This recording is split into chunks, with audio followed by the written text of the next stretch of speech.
Marine reacts to SCP-3008, also known as the Infinite IKEA, is object class Euclid, and is considered an extra-dimensional SCP by TheVolgun.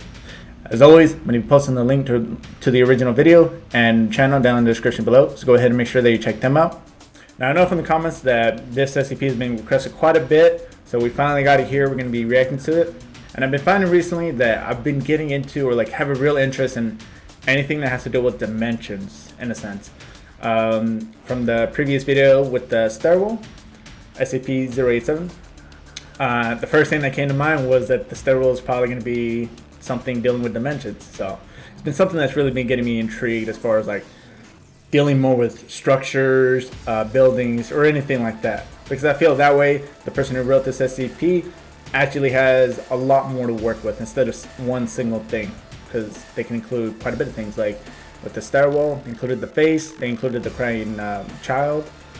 So that usually makes things very interesting, very exciting. Before we jump into the actual SCP video, don't forget to like, subscribe. It really does help me out a lot. Go ahead and click that notification bell right there. That way you get notified every time I do upload. Sometimes I'm uploading twice a day. Like today, I'm going to be uploading some gameplay later on. And typically working on them in the mornings.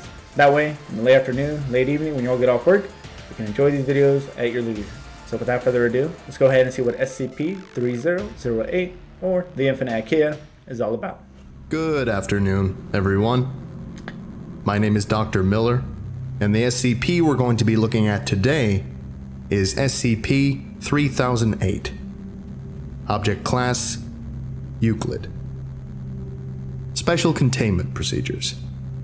The retail park containing SCP-3008 has been purchased by the Foundation and converted into site. All public roads leading to or passing by site have been redirected. The entrance to SCP-3008 is to be monitored at all times, and no one is to enter SCP-3008 outside of testing, as permitted by the senior researcher. Okay, so I know that they changed it into one of their sites and they redirected all the roads. But beforehand, I wonder how many people were actually coming here like on a regular basis. And then considering that it's considered an extra dimensional, you know, you can kind of see where a lot of people would go in this store. I mean, then again, I've personally never been to an IKEA, but yeah. Humans exiting SCP-3008 are to be detained and then debriefed prior to the administration of amnestics. Dependent upon the situation of their stay in SCP-3008, a cover story may need to be generated prior to their release. Any other entities exiting SCP-3008 are to be terminated. Description: SCP-3008 is a large retail unit previously owned by and branded as IKEA, a popular furniture retail chain. A person entering SCP-3008 through the main entrance and then passing out of sight of the doors will find themselves translocated into SCP-3008-1. This displacement will typically go unnoticed, as no change will occur from the perspective of the victim. They will generally not become aware until they try to return to the entrance. So if you go in, you just got to keep a line of sight with the door then, right? SCP-3008-1 is a space resembling the inside of an IKEA furniture store, extending far beyond the limits of what could physically be contained within the dimensions of the retail unit. Current measurements indicate an area of at least 10 kilometers squared, with no visible external terminators detected in any direction. Inconclusive results from the use of laser rangefinders has led to the speculation that the space may be infinite. SCP-3008-1 is inhabited by an unknown number of civilians trapped within prior to containment. Gathered data suggests that they have formed a rudimentary civilization within SCP-3008-1, including the construction of settlements and fortifications for the purpose of defending against SCP-3008-2. SCP-3008-2 are humanoid entities that exist within SCP-3008-1. While superficially resembling humans, they possess exaggerated and inconsistent bodily proportions, often described as being too short or too tall. They possess no facial features and in all observed cases wear a yellow shirt and blue trousers consistent with the IKEA employee uniform.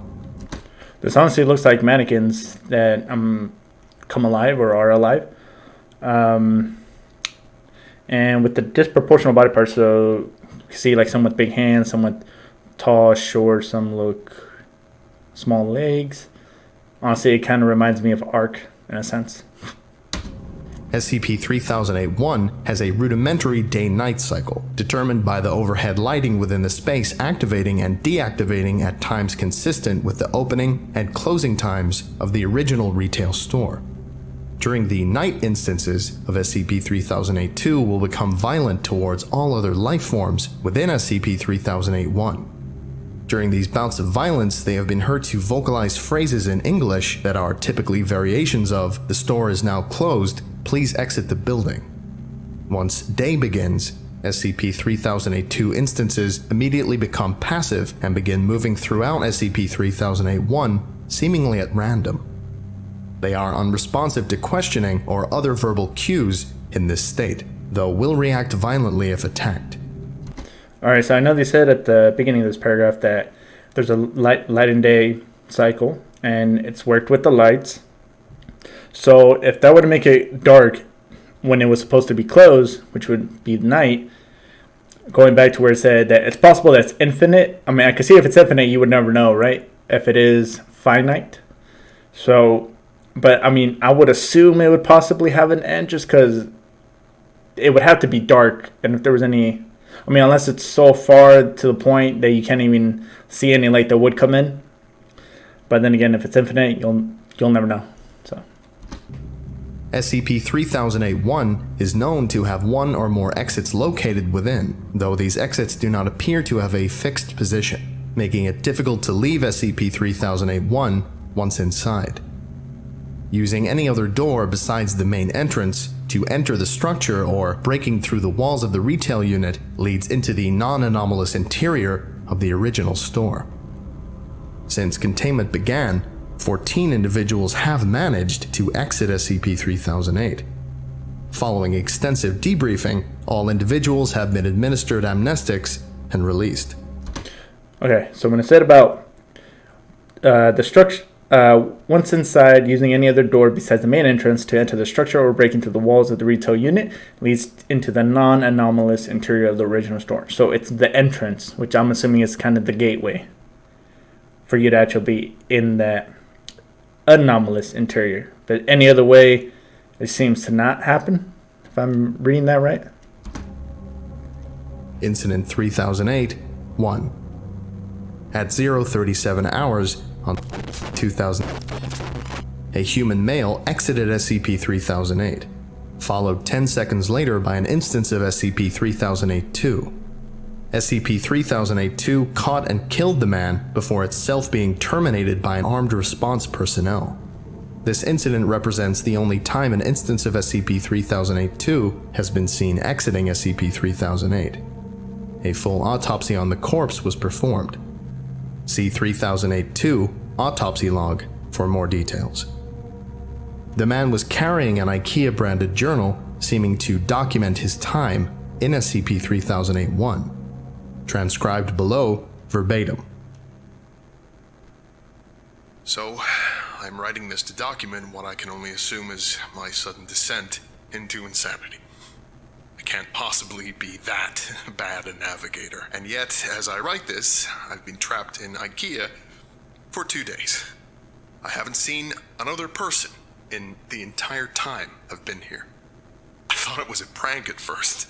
Turn the place into a maze, get all the people out, and see how long it takes me to get lost. Then everyone has a good old laugh. Realized that wasn't the case when I tried to backtrack. Everything had changed, so I ended up lost. Instead of the exit, it was just row after row of bookcases. So I'm trapped in an IKEA. Sounds like the setup for a bad joke. The lights went out at 10 p.m., nearly giving me a fucking heart attack. That loud electrical thunk sound, and then pitch blackness. Place is full of beds though, and my phone has a torch on it. But no damn signal. So I found a bed and went to sleep. I spent most of the day trying to find my way out with no luck. Did find a restaurant serving those meatballs though, so at least I won't starve. That's probably the punchline to that joke. Anyway, they were still warm and fresh, but I haven't seen anyone around who could have cooked them. made my way back to the beds before the lights cut out again since it's too dark to search with them off. It's 9:10 a.m. now. The lights came back on a little while ago. I'm sure I've searched the entire area where I came in now, and the exit obviously isn't here, so I'm gonna pick a direction and hope for the best. Day 3 of my magical IKEA mystery adventure. If I wasn't sure that there was something seriously weird about this place before, I am now. Walked for 3 hours in a more or less straight line. Insert IKEA joke here. Before I came across a ladder next to one of those huge stock shelves they have here. Climbed up to get my bearings, and it looks like this place just stretches on forever. Like that scene from The Lion King, except instead of trees and grass, it was all shelves and tables and crap. I did see a person moving not too far away though, so I headed over. Thought it was a staff member at first. It was wearing a uniform. Hell, maybe it was. Maybe freakish 7-foot-tall monsters with long arms, short legs, and no faces are just the kinds of thing that they want working at a super IKEA. Damn thing completely ignored me though. And with no eyes or ears, I can't even be sure it knew I was there. Thought about shoving it or something to get its attention.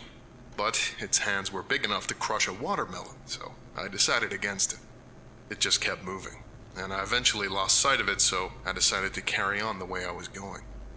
Anyway, no comfy bed for me tonight. Looks like I've entered the improbably hard and pointy table section of the store. Guess I'll have to make do with some bunched up tablecloths. Phone battery died during the day too. Didn't work anyway, but I feel like I've just lost some vital lifeline. You ever see one of those cartoons where they're going through doors in a hallway and they just pop out of another door in the same hallway? That's how I feel right now. I've seen nothing but the same identical bookshelf for 2 days now. Just row after row after row of them. I mean, come on! I love books just as much as the next guy, but this is excessive. I'm obviously still moving forwards though. I can see the signs hanging overhead passing by. Too bad none of them say exit. Not sure who I was addressing that question to. Let's just say it was practice for the autobiography I'm gonna write when I get out of here. I'll call it My Perfectly Normal Trip to a Regular Old IKEA, if I ever get out of here. Finally found some other people. Yeah, turns out I'm not the only poor bastard trapped in here. Lucky for me, I guess. My 6th night here, 2 of those staff things came at me in the dark. Different from the first one I saw, but still messed up. Heard them coming. They were saying that the store was closed and I had to leave the building, all nice and polite like. I'm not sure which part of that was weirder. That they didn't have mouths, or that they were apparently trying to kill me while they were saying it. Came at me like rabid dogs. I just want to say, if you were to walk in this IKEA and this happened to you, honestly, I feel like there'd be a lot of like, you can't believe that this is happening, that you can't find the exit, but then you're there at night when it's pitch dark, and since you don't know what's going on, obviously only lights, there's probably going to be a phone. And then as soon as that phone goes out, and you don't even know about these 3008-2s, and they are going to come at you at night trying to kill you, right? I'm assuming they've got some form of strength. I don't know, Tia, if they like travel alone, they travel in packs. I would assume packs, and obviously that would just be worse. But just the innate feeling of being there, just not knowing what's going on, and then you finally meet some people, and you get like a little sign of relief, you know? So I legged it, sprinting through IKEA in the dark like a fucking madman. I saw it when I cleared another stand in front of those giant stock shelves, all lit up with torches and floodlights. They've built a whole town here. Got a massive wall built out of shelves and beds and tables and whatever else. I swear to God it was the most beautiful thing I'd ever seen. Anyway, I guess they saw me coming, or they heard my manly bellows of fear, because they had a gate open and 2 people were there waving me in. Heard the staff thing slam into the gate behind me after it closed, still politely informing us that the store was now closed. They wandered off eventually, though. They call the town Exchange. because that's what's on the sign hanging from the ceiling directly above it. Exchange and returns. All lit up against the night, using lights they've found and plugged into the power lines. And there are beds, and food, and people. Over 50 wonderful people, with regular-sized limbs and a full set of facial features. It's now my 7th night here, and the first one not spent in darkness. A full week living in IKEA. There's probably a TV show in that somewhere. I would definitely watch it if it was a TV show, but going to where he was talking about. So as soon as he ran in, right, he said that he heard those things smashing. You know, I'm just gonna call them mannequins for short, easy. As soon as he saw the mannequins like crash up against the gate, or he didn't say he heard them. They were banging on it, and eventually they went away. So I'm kind of wondering, like, if the store is kind of telling them what to do, or if they just have a simple directive and they just follow it because that's what they're supposed to do, or if there's like maybe kind of like I guess you would call it a manager in this case, who's actually telling them what to do, or if they're just kind of like just meant to be that way. And the fact that they just went off because they're eventually, I mean, honestly, I wouldn't be able to know if it was because of boredom or they knew that they couldn't get him right now. So they probably wait for more numbers or things like that, of that matter. Now that I'm around other people, I'm starting to feel more normal. Maybe normal isn't the word, but after a week with only the sound of my own footsteps for company, I was becoming increasingly sure that I'd just gone nuts. That I was tied up in some padded room somewhere, banging my head against the wall. But no, I feel quite sane now, thank you very much. Apparently there are other towns out there. Some with more people, some with less. I found that fairly mind-boggling. How can that many people go missing with no one noticing? Surely someone would have noticed that everyone who goes to IKEA seems to f***ing vanish. Or maybe it's not everyone. Maybe we're just the lucky ones. I mean, it could be that it was just like a grand store opening, and then a whole bunch of people went in and just never came out. And then, I mean, who knows how long they've been there? Probably maybe years. I mean, obviously they would need to eat, drink water. I've never been to an IKEA, so I don't know what's in there. He did mention a restaurant being in there, but I mean, eventually it would run out of food, right? The people here just call those staff monster things the staff. Apparently they're fine during the day, minding their own business, walking the aisles. As soon as the lights go out, they go f***ing bonkers. So, during the day, people go out to find food, water, and whatever else they need. Apparently there are restaurants and shops around that get randomly restocked. No one knows how. Alright, so that's how it happens. That's how they would be able to stay there for long durations of time. It gets restocked, but nobody knows how. Alright. Maybe the staff do it. Apparently they aren't very good at their jobs, though, because the restocking sometimes takes a while, which means the food needs to be rationed. Maybe if they weren't so busy chasing people around in the dark, they'd get more done. Anyway, when night comes, the staff go nuts and everyone holds up inside the walls. Apparently it's the same everywhere in this place, wherever this place is. The Your IKEA, from whence all other IKEAs sprang. Or maybe we're all still just in the regular IKEA and this is all some fever dream brought on by a mind-numbing boredom. Who knows? Been here for 10 days now. Most of the people I asked said they stopped keeping track a long time ago. And one guy, Chris, said he'd been here for years. Years. Apparently there are rumors of people who do manage to get out, and people who see the exit only to have it vanish before their very eyes. I get the feeling not everyone believes that, but I do. Explains how he got stuck in here in the first place. Sort of. And I mean, come on. Staff monsters, row after row of high-quality Swedish furniture.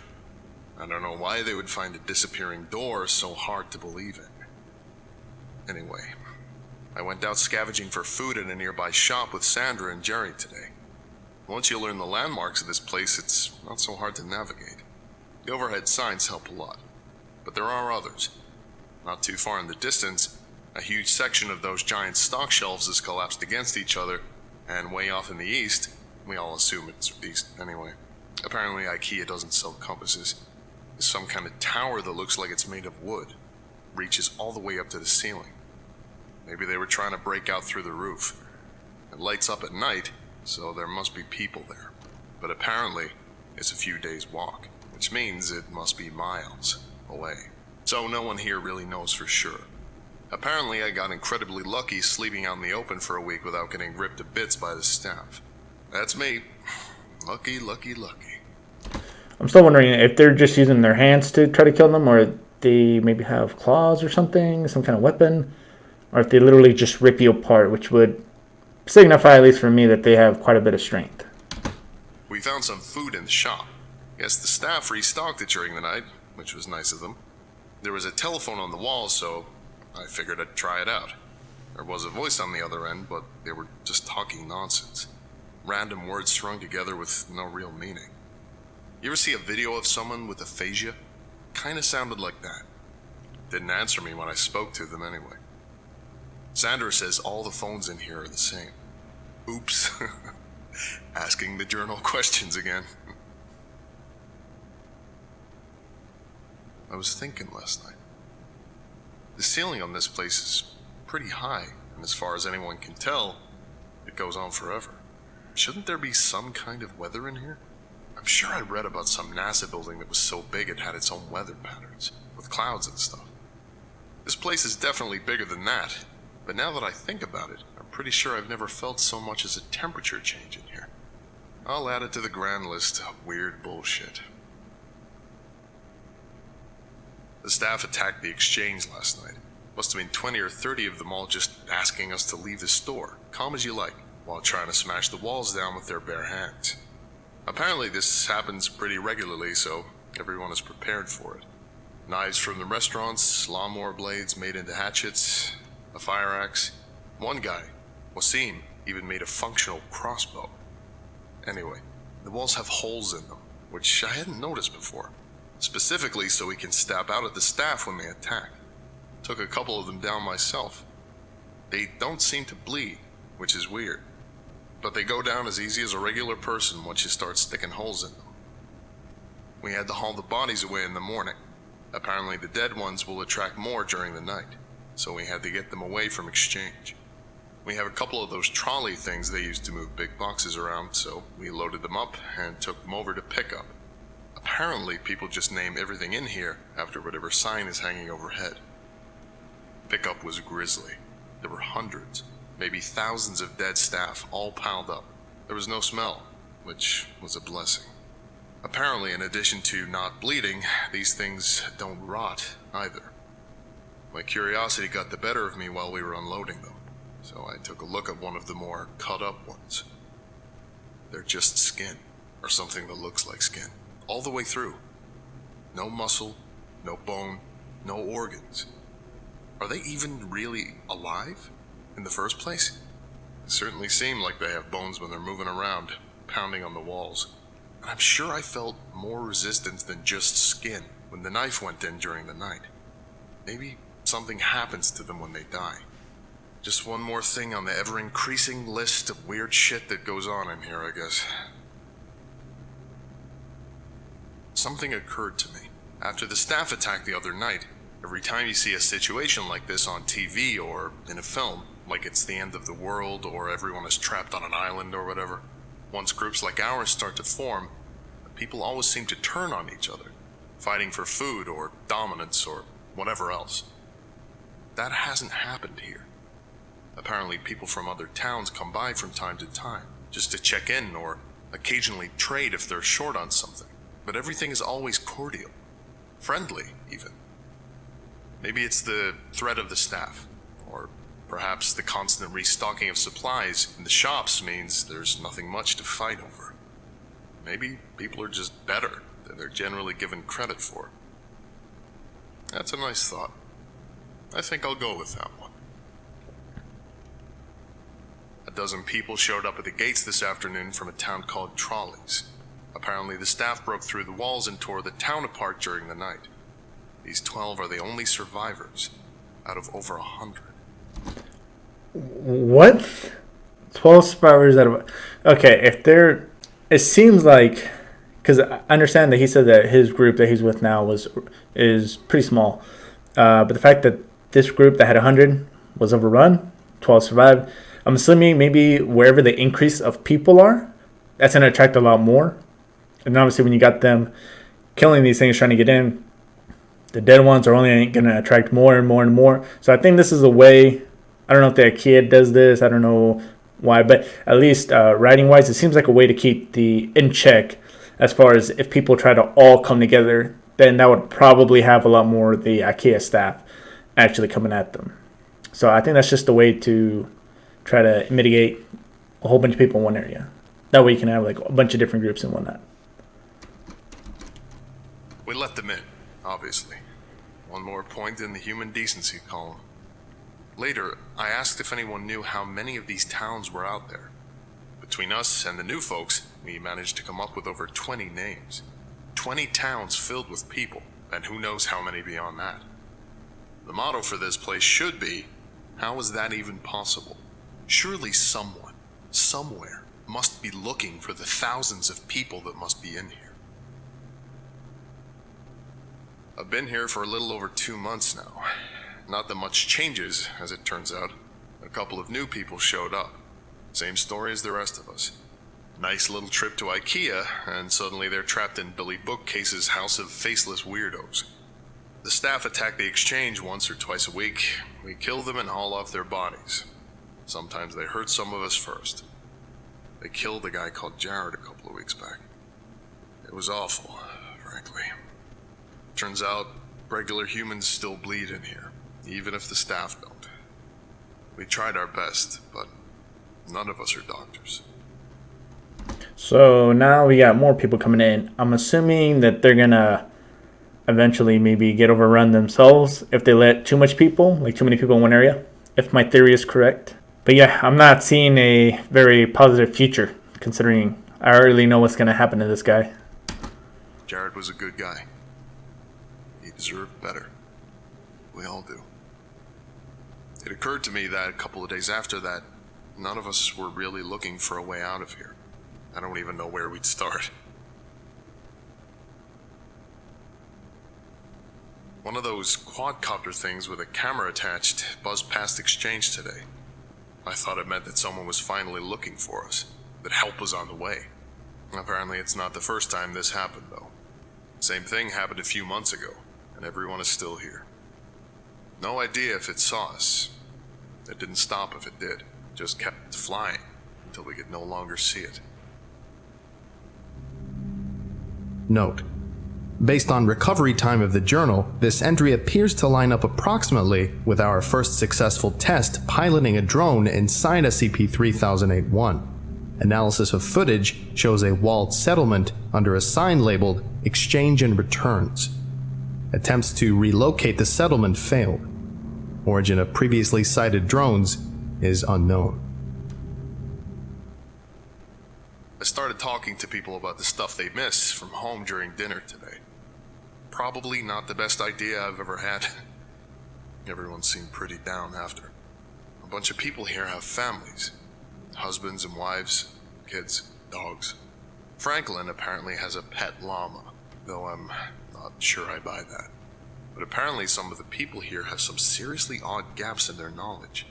3 of them had never heard of the International Space Station. 2 of them seemed to think it was the Prime Minister, and one of them had apparently never heard of the Statue of Liberty. I believed them too. They seemed just as confused as the rest of us. The more I thought about it, though, the more it started to explain a few things. What if the reason no one is looking for all us missing people is because we haven't all come from the same place? This is gonna sound weird. Maybe that should be the motto for this place. But what if all the people here have come here from different dimensions, realities, whatever you call it? I've seen enough TV shows to know the drill. Sarah comes from a place where there's no Statue of Liberty. They didn't launch a space station where Wasim is from.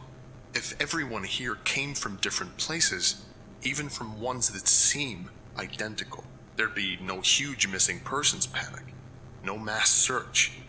We'd just be a blip, A single missing person in a world of non-stop news. Well, that completely eliminates my whole grand opening thought. So, I mean, if you think about it, it could be infinite dimension realities where like it could literally be one person from each one, but obviously that number could be infinite. So I can see why now that they wouldn't be looking for large groups of missing people, because they're most likely not from the same one. But it also makes me wonder if the SCP Foundation, at least in this one, sent in a quadcopter or drone. Makes me think that if other SCP Foundations in different universes or dimensions have done the same, or in fact, if even, I've been thinking about this for a little while, if the SCP Foundations from different dimensions can actually communicate with each other, maybe via SCPs or what have you. Well, that was a fun train of thought. Just realized that yesterday was the 6-month anniversary of my arrival here. I wonder if IKEA sells party hats. The routine around here has remained more or less the same. More new folks show up, one every couple weeks or so. Food supplies go up and down, but we've never actually had a major shortage. Occasionally we get a visitor from one of the nearby towns, usually checkouts or aisle 630. We check in with each other from time to time, occasionally trade supplies if someone gets particularly low on something. It's comforting, in a way, a reminder that we aren't alone here. Some small glimmer of civilization. Sometimes they bring medical supplies. Apparently there's a pharmacy a few towns down from checkouts that gets restocked every now and then, so they share out what they can. I've never heard of an IKEA with a pharmacy before, but at this point, I wouldn't be surprised if someone stumbled on an IKEA organ harvesting lab. Would certainly explain the staff. Speaking of our faceless jailers, their attacks have been getting worse lately. 3 or 4 times a week now, with twice as many staff as there used to be. No idea where they all come from, or why the attacks have increased. We tried following one of them during the day a few weeks ago, me and Sarah. Wanted to see if they led back to a staff room or something. Didn't seem to go anywhere though. Just randomly walked through the aisles. We had to turn back before we found anything.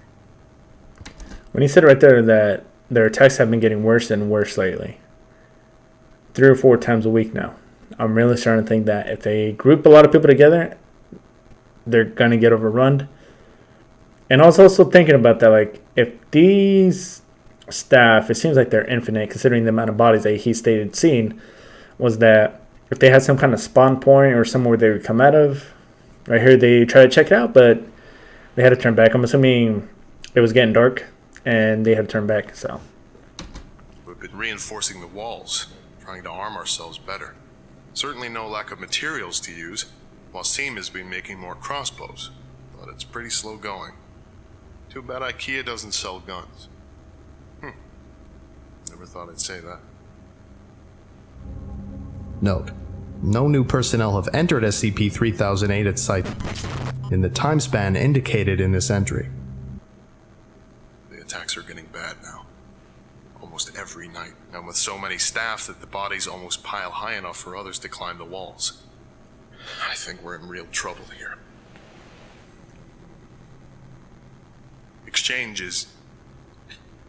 I think exchange is done. We got hit pretty bad last night. Not many casualties, but the wall is wrecked. We finally figured out why the attacks have been escalating too. A box of supplies had a chunk of one of the staff in there. No idea how it happened, but apparently a piece of one will draw them, as well as a full body. Too late now, in any case. There's too many bodies for us to haul away and still have time to fix the wall before midnight. Candace has called a meeting. I suspect there will be talk of abandoning exchange. Maybe try and get shelter at the checkouts or something. Alright, so that kind of throws away my guess about having too many people in one area. So there was a chunk, which is kind of weird because what did they say? Well, they found a chunk of one of the employees. And this seems like that's not a mistake I think people would make unless there was somebody was being a dick in a sense. And maybe hit a piece of one there, because that doesn't seem like something they would overlook. I don't know. It just starts to make me think that there's some people in the group that are probably doing something malicious behind everyone's back. So that was interesting, though, to say that they just found a chunk of it and no one knew how it happened. Obviously, it didn't get there by itself, right? It's already getting late, though. I don't think we'll have time to make it. Maybe some of us will.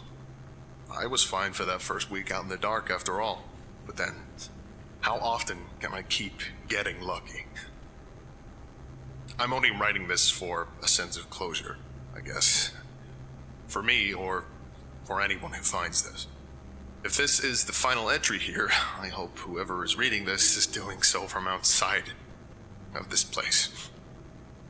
My biggest fear. If I do die tonight, I'll just wake up here again in the morning. Note: this is the last entry. It is assumed that while he was attempting to reach the checkouts settlement, he was separated from the rest of his group by pursuing SCP-3082 instance and happened upon the exit. Alright, so let's talk about that for a minute. Not too long, and I promise it's not going to be too long this time, just because I got everything out during the actual video.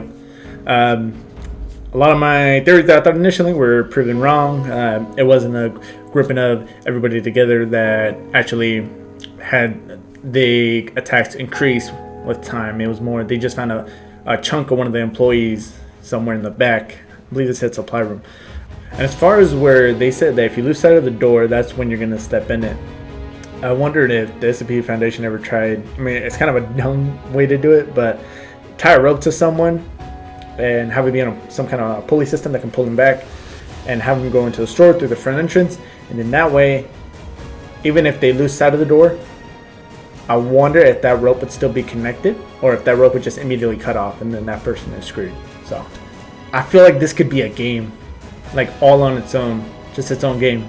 And also real quick, I just wanted to say that I found it very cool that I immediately thought this was going to be like a Mad Max type deal where like there's going to be one group that just tries to like bully all the other groups, but everybody was pretty cooperative with each other, which I thought was a good take as far as survival goes, because you always got that one over the top douchebag who's always trying to rip everybody off, and then he gets his comeuppings at the end. So I really like this take on that. And so that's going to be it for this video. Don't forget to like, subscribe. It really does help me out a lot. Hit that dislike button if you didn't like it. Helps me improve the channel. Until then, I'll see you all in the next video.